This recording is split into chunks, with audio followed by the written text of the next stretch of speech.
Oke, assalamualaikum warahmatullahi wabarakatuh. Dulur-dulur pecinta bonsai pemula khususnya. Oke, di video kali ini saya akan berbagi, mungkin lebih tepatnya pengalaman ya guys. Jadi kalau dibilang ilmu, karena saya juga masih pemula, kita masih sama-sama belajar. Jadi ini kita berbagi pengalaman aja. Baik, buat para dulur-dulur pecinta bonsai, di sini saya akan berbagi pengalaman mengenai proses penyetekan bahan bonsai. Kali ini saya memiliki bahan bekas potongan kimeng ya dulur, kimeng jenis trotol.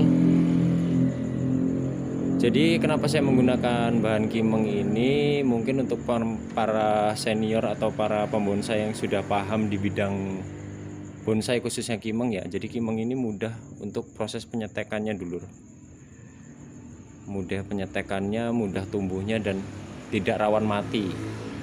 Oke, di sini kebetulan saya memiliki beberapa bahan potongan. Tadi sore setelah hujan saya menyempatkan waktu untuk memilah-milah ranting dan pruning sedikit bahan kimeng saya. Jadi daripada saya buang, maka kali ini saya akan membuatkan video tutorial penyetekan bahan kimeng ya dulur. Langsung aja, mungkin di sini saya ada beberapa potongan dan ini masih yang belum saya apa-apakan. Di sini ada potongan kimeng yang kurang lebih masih sebesar isi pulpen ya dulur ya. Tuh lihat, sebesar isi pulpen. Jadi buat para pembonsai pemula khususnya, bahan kimeng seperti ini jangan dibuang ya lur. Sayang, ini masih kita bisa manfaatkan untuk membuat bonsai tipe small, bahkan sito mungkin yang sekarang ini lagi rame dan booming.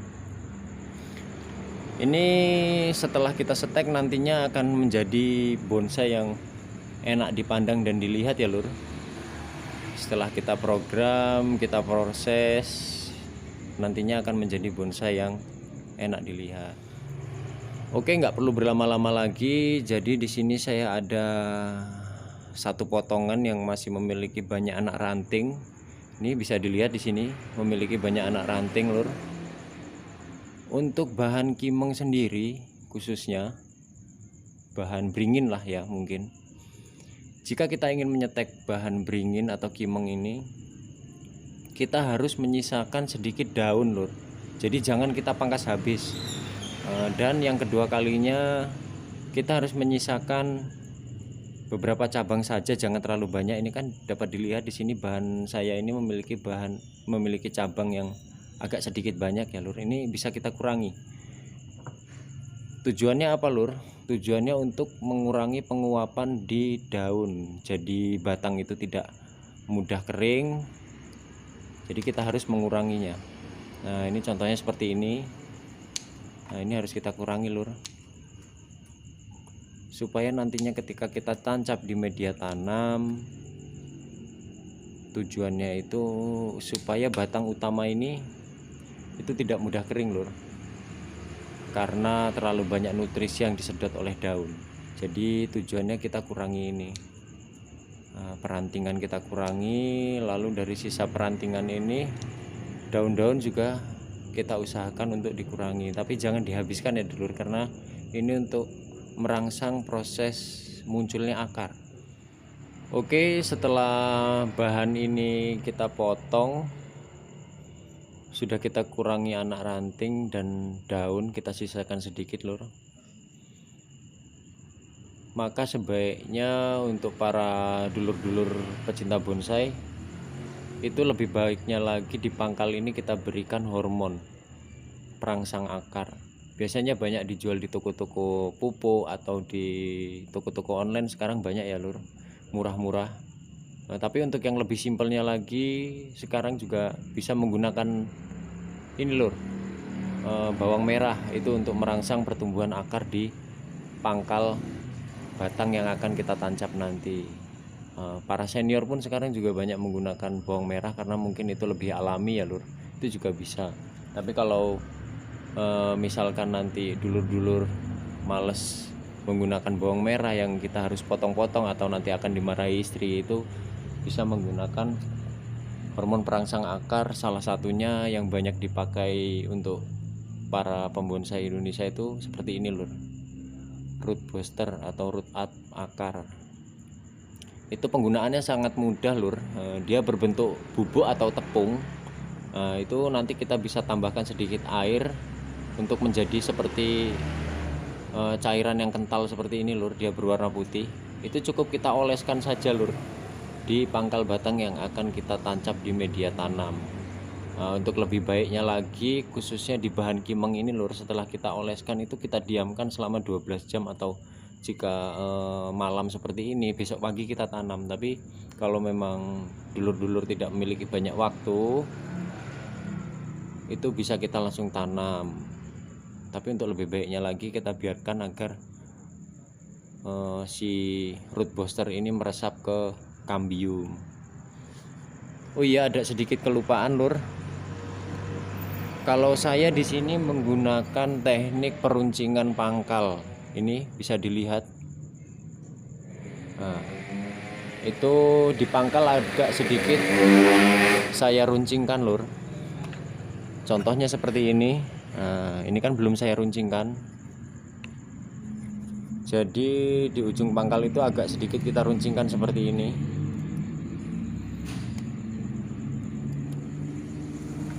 Nah, apakah dapat dilihat jelas lur? Nah, ini seperti ini kita runcingkan sedikit. Itu tujuannya apa? Tujuannya untuk supaya pemotongan itu akan lebih rapi, kambium itu tidak pecah, dan yang kedua kalinya ketika kita tancapkan di media tanam, itu kambium tidak bersentuhan langsung dengan media tanam lur. Jadi tidak rusak terdorong oleh media tanam. Jadi ujung runcing ini yang akan membelah media tanam agar supaya si bahan stek ini masuk ke dalam media tanam. Tapi untuk bahan kimeng ini sendiri sebenarnya sangat mudah untuk penanamannya lur. Dia tidak rewel, akan mudah tumbuh akar, dan cepat untuk pertumbuhannya apabila penanganan kita tepat lur. Baik, tidak usah lama-lama. Ini setelah bahan sudah kita siapkan semua, selanjutnya kita siapkan media tanam. Di sini saya menggunakan 3 media. Ini di sini ada pupuk kandang atau kotoran sapi. Biasa kadang orang juga menyebutnya teletong ya lur. Ya, teletong yang sudah terproses menjadi tanah. Itu dapat kita gunakan. Jangan menggunakan kotoran sapi atau kotoran kambing yang masih baru ya lur, karena dia akan menimbulkan efek panas pada tanaman dan tanaman kita akan mati. Baik di bahan setekan ataupun bahan yang sudah memiliki akar, itu kita usahakan jangan menggunakan kotoran kambing atau kotoran sapi yang masih baru. Jadi kita menggunakan yang sudah menjadi tanah seperti ini ya lur. Nah, biasanya kalau memiliki tetangga yang memelihara kambing atau sapi, itu kita minta di bawah kandang itu biasanya boleh lur. Yang penting jangan nyolong.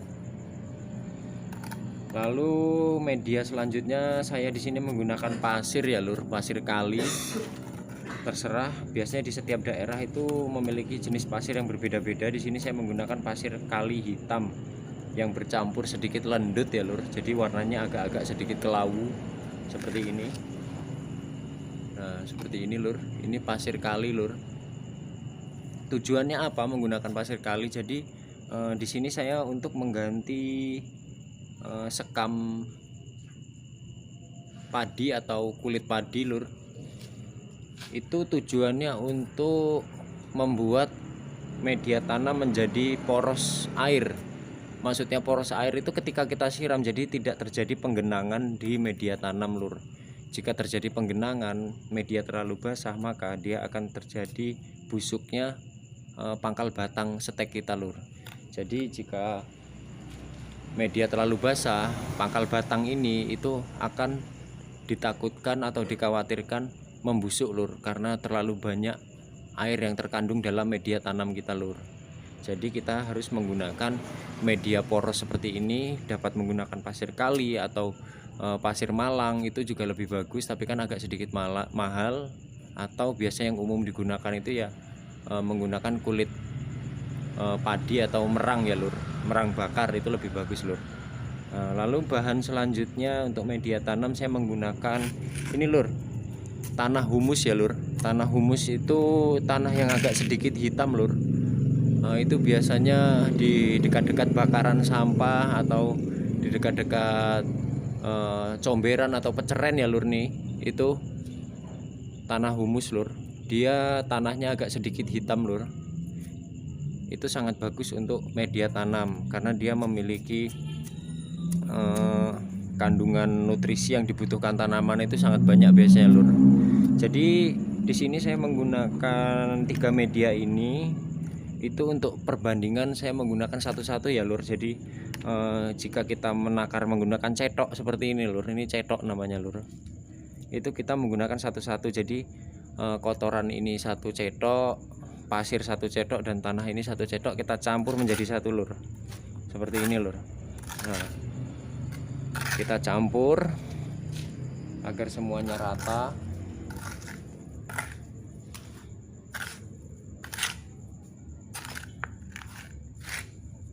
Karena di tempat saya ini tadi sore habis hujan deras dicampur angin ya lur, jadi medianya ini agak sedikit basah atau sedikit lembab lur, tapi tidak masalah lur. Nah, itu tidak menjadi persoalan karena memang kita membutuhkan kelembaban itu untuk merangsang proses terjadinya akar tumbuh dari kambium lur. Nah, seperti ini lur, kita campur menjadi satu, diusahakan benar-benar rata ya lur, jadi agar tidak terjadi penggumpalan pada media tanam. Nah, seperti ini lur. Karena di sini saya mencampurnya hanya memiliki alat yaitu cetok ini lur, jadi saya menggunakan cetok ini. Sebenarnya cetok bapak saya lur untuk ngaduk semen, jadi saya pinjam dulu untuk ngaduk media tanam lur, karena kalau menggunakan tangan itu kotor lur. Jadi saya males repot untuk cuci tangan lagi, jadi nanti setelah saya menyetek bahan kimeng ini saya bisa langsung tidur lur, tidak perlu cuci tangan lagi kalau kita menggunakan cetok ini lur. Oke, setelah kita aduk rata, di sini saya menggunakan polybag ya lur, polybag yang tidak terlalu besar karena memang bahannya hanya beberapa, jadi saya tidak terlalu besar menyediakan polybagnya. Nah, ini sudah saya siapkan polybag ini sebelumnya lur. Lalu media tadi kita isi lur ke dalam polybag ini hingga penuh.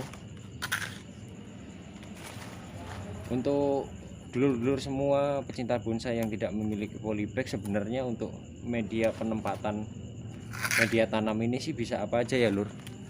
Bisa menggunakan ciduk bodol, itu bisa juga lur, atau ember bekas punya istri atau punya siapa yang sudah tidak terpakai lagi, itu kita lubangi bawahnya untuk media stek atau media tanam sementara. Atau biasanya ada yang menggunakan pot kecil lur, jika agak memiliki modal sedikit kita belikan pot kecil, itu akan terlihat sedikit rapih lur. Nah, jadi tidak seperti saya seperti ini lur, menggunakan polybag bekas. Karena di sini adanya polybag bekas, jadi saya menggunakan polybag bekas saja lur, yang murah meriah. Nah, seperti ini. Kita masukkan semua media tanam lur ke dalam polybag. Kenapa saya cuma menyiapkan satu polybag lur? Dan ini ada beberapa bahan, lebih dari 2 atau lebih dari 3. Di sini saya memiliki 1, 2, 3, 4, 5, 6, ada 7 lur, 7 batang bahan setekan kimeng. Tapi saya hanya menyiapkan satu polybag, tujuannya agar tidak terlalu banyak kita menyiapkan media tanam lur. Jadi cukup satu polybag ini untuk menanam 7 bahan setekan lur. Ini kita bagi saja lur, jadi cukup kita tancapkan seperti ini, tidak usah dalam-dalam, kurang lebih sekitar 7 atau sampai 10 cm kita tancapkan ke media tanam. Kita bagi ya lur, untuk jaraknya kita kira-kira saja, jangan terlalu renggang dan jangan juga terlalu rapat, karena nantinya jika terlalu rapat itu akar akan saling melilit dari pohon satu ke pohon yang lain lur. Waktu kita pembongkaran hasil setek nanti itu akan sedikit sulit lur untuk memisahkan akarnya. Jadi jangan terlalu rapat dan jangan terlalu renggang. Tapi untuk baiknya lagi lur, jika dulur-dulur semua mau repot, sebenarnya untuk satu bahan ini kita tanam secara terpisah sendiri-sendiri, bisa menggunakan gelas aqua bekas atau air mineral bekas atau botol bekas kita lubangi. Jadi untuk satu pohon ini kita tancapkan di satu media tanam lur. Tapi karena saya terbiasa seperti ini ya dulur ya, jadi nanti setelah tumbuh, hasil setekan saya ini tumbuh kurang lebih sekitar 1 bulan atau 1 bulan lebih sedikit tumbuh, nanti ini akan saya bongkar lur. Saya bongkar, saya pilah akarnya, lalu akan saya proses untuk selanjutnya akan saya jadikan apa bahan bonsai ini lur. Jadi ini kita memanfaatkan hasil potongan dari pruning atau pemotongan ranting yang tidak terpakai, kita setek untuk menjadi bahan bonsai yang nantinya akan memiliki nilai seni dan nilai ekonomi yang agak lumayan lur. Biasanya kalau di daerah saya lur, satu bahan setekan yang sebesar ini itu dijual dengan harga kurang lebih sekitar Rp5.000 lur. Bayangkan saja jika nanti 7 bahan ini akan tumbuh semua, 7-7-nya ini tumbuh, kita jual per bijinya 5.000, tinggal kalikan saja 5. Jika kita menyetek sebanyak 50 batang, ya tinggal dikalikan saja 5.000 menjadi 50, itu agak lumayan lur untuk tambah-tambah membeli rokok lur, sambil kita ngoprek bonsai. Jadi rokok kita nggak pening lagi, nggak minta uang istri. Nah, kita memanfaatkan bahan potongan ini untuk menjadi rokok lur, seperti itu kurang lebihnya. Oke, jadi setelah kita tancap seperti ini, maka kita akan melakukan pembasahan media lur. Di sini saya menggunakan semprotan saja lur, seperti ini, tidak menggunakan selang karena selangnya di belakang saya males ngambil. Jadi di sini saya menggunakan air biasa yang saya campur menggunakan hormon B1. Nah, seperti ini lur. Biasanya kalau rekan-rekan bonsai ini menggunakan hormon B1 seperti ini itu untuk melakukan penyiraman pada bahan bonsai yang setelah dipanen dari ground-groundan atau pemindahan media, itu bisa disemprot seperti ini, dan dapat juga digunakan untuk kita yang menyetek bahan seperti ini. Jadi kita larutkan ke dalam air biasa lur, di dalam semprotan ini kita campurkan hormon B1 ini. Sangat banyak juga dijual di toko-toko pupuk atau di toko-toko online lur. Ini seperti ini. Sebaiknya untuk para rekan-rekan pecinta bonsai Indonesia, kita memiliki hormon seperti ini itu tidak salah lur, karena ini sangat aman buat tanaman dan banyak membantu untuk pertumbuhan tanaman lur. Jadi selain hormon pertumbuhan akar yang tadi itu, nah yang seperti ini lur, root up, kita juga sebaiknya memiliki hormon B1 ini lur. Itu sangat membantu untuk proses pembentukan bonsai lur. Oke, setelah dicampur di dalam semprotan ini, langsung saja tak perlu lama-lama kita semprotkan ke media tanam. Nah, itu tadi tuh lur, tujuan saya mencampurkan pasir kali tadi atau bahan poros seperti pasir malang, pasir kali atau sekam bakar. Itu tujuannya seperti ini lur, ketika disemprotkan air tidak menggenang lur, jadi dia langsung turun ke bawah. Dia turun ke bawah, tidak menggenang di atas, karena jika menggenang itu sangat berbahaya buat bahan setekan seperti ini lur. Apalagi jenis beringin, dia akan mudah sekali busuk. Seperti itu kita semprot-semprotkan. Jadi intens saja ya lur untuk penyemprotan atau penyiraman bahan setek ini. Tidak perlu pagi sore atau setiap hari pagi sore kita siram, itu juga kurang bagus lur, karena akan terjadi pembusukan pada pangkal batang bahan setekan kita. Jadi cukup sekali saja sore atau pagi sebelum matahari muncul kita siram di media ini. Jadi untuk tingkat kelembapannya itu stabil. Apabila di daerah dulur-dulur sedang turun hujan deras atau curah hujan itu rapat, itu tidak disiram pun tidak apa-apa lur, karena sudah terbantu dengan turunnya air hujan.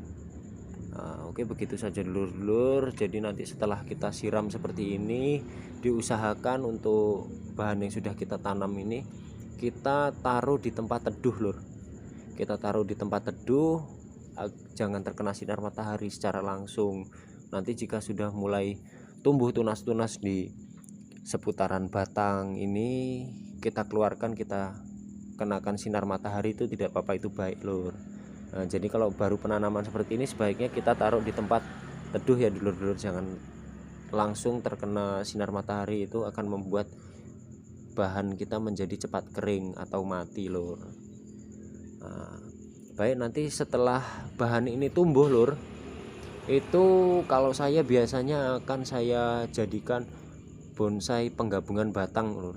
Apalagi kimeng itu sangat mudah untuk penggabungan batang.